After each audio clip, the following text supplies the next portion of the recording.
Welcome back to This Day. Joining me now is audiologist Anne Mundell Noel. She's owner also of Amazing Hearing. Thank you for being here today. Thank you, Bobby, for having me. Good. And so just have to ask, because it was so recent, did you survive Tropical Hillary? We did. Everything was fine. I'm from Michigan, so for me this was pretty much a common storm that we would have in Michigan. Nice. So we're very blessed that it wasn't anything more. And your office was okay? No leaks or anything? We're great. Oh, Thanks. good. So tell me about yourself. Why did you end up becoming an audiologist? Well, I got into being an audiologist because I was originally going to be a physical therapist going to the University of Michigan, and at the last minute I got a track scholarship to go to Michigan State, and when I went there they didn't have physical therapy. So I, in a series of events, became an audiologist, and it's been an amazing path. I love what I do. Oh, that's wonderful. Do you still run track at all, or run today? I tell people that I jog. I no longer run. There is a difference between the two. But yes, I love that activity and I do it every day. Oh, good for you. And so what would you say for this job has been the most rewarding thing for you?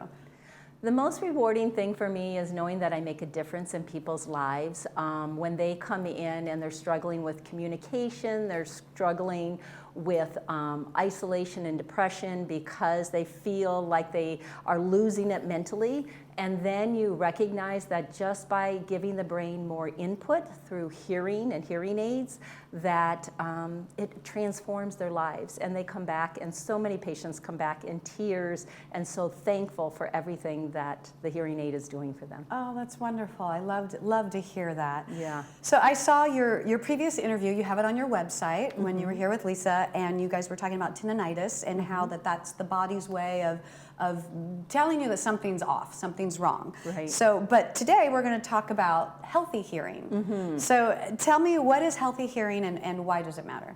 So healthy hearing is the idea that you're giving your brain the most input it can receive.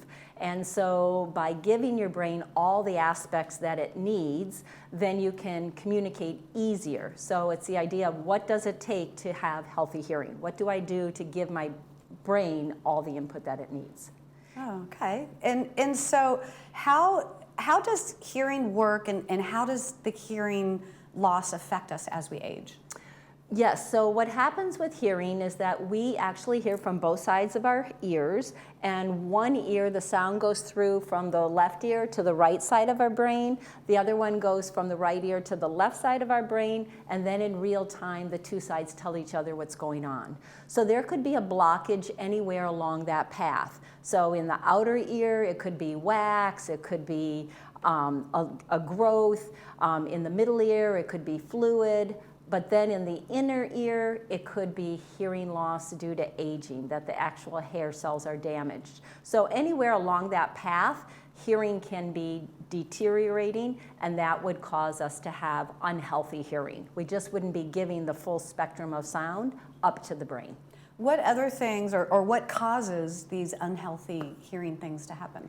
So the biggest thing that happens is aging, right? Our system kind of breaks down over time from use. It could be genetics, it can be diet, and it can also be some external factors, even like ototoxic drugs, different medications that we take that can affect the hearing. Oh, wow. Okay. And so is there things we can be doing to improve and to keep our healthy hearing? Sure. The main thing we can do is we can exercise, because the ear is only the size of a pea, so it's hard to believe that the organ of hearing is only that big, and the blood flow going in and out of it is crucial.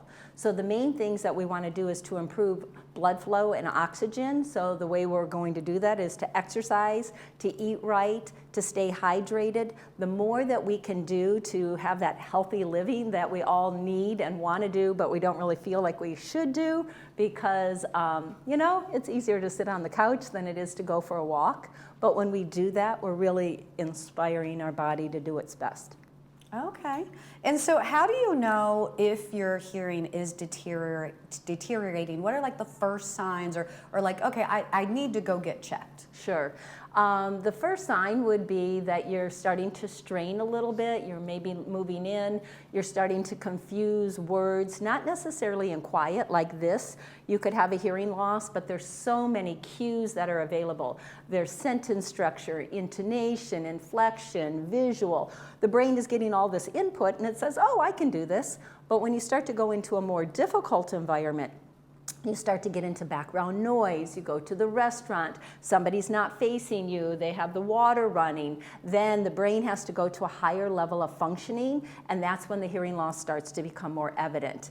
And you might say, you know, we're talking about the news and you think we're talking about our shoes, or honey, pick up the fish. Oh wait, you wanted the dish, not the fish. You know, like you start to confuse a few of the sounds because the brain isn't getting the full input, so it tries to put together very quickly the input that it has. Sometimes you guess correctly, sometimes you don't.